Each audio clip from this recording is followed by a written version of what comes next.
On the occasion of World Cancer Day, we thought we should do a good awareness to the general public. Now the cancer incidence is growing every day, every year. Last year it was almost 14 lakh new cancer cases being diagnosed. The previous year it was only 8.5. So by year it's almost 4 to 5 lakh new cancer cases have been diagnosed. So to create an awareness in the society to what to do to prevent cancer, what to do and how to get a diagnosis early so that it can be cured easily.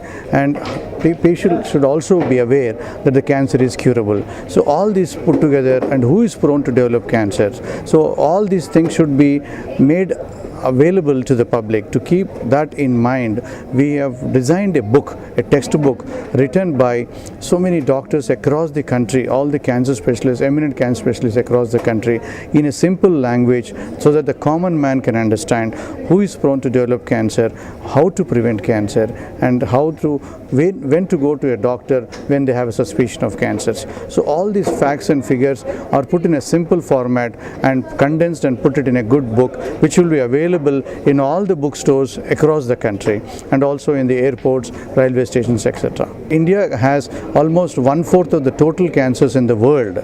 Similarly, breast cancer, India constitutes almost 25% of the cancers across the globe. So incidence of cancer in the country has really gone up.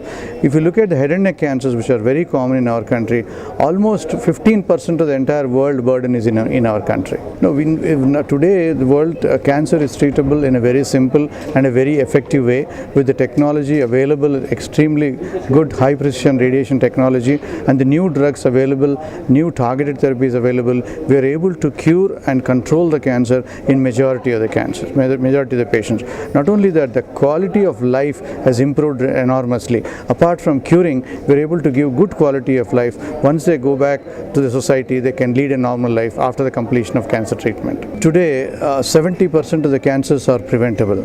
Similarly, what we see in and out today, patients who are diagnosed of cancer, almost 70% of the cancers we are able to cure today. We do regular camps across the state of Andhra Pradesh and neighboring states, and about the cancer camps to detect early cancers, and we do cancer awareness programs like what we did today, and we also do education to the doctors, the primary physicians, how to detect cancer early in the patients whom they say day in and day out. Cancer is a lifestyle disease. A lifestyle disease means that we are responsible for developing cancer. The more and more cancers are coming because of our lifestyle changes. I would request the people to understand that cancer is preventable by just doing regular exercise, stick to vegetarian diet, avoid red meat, non-vegetarian diet, and totally do not touch smoking and alcohol. In that case, 70% chances of cancers is taken out from your body.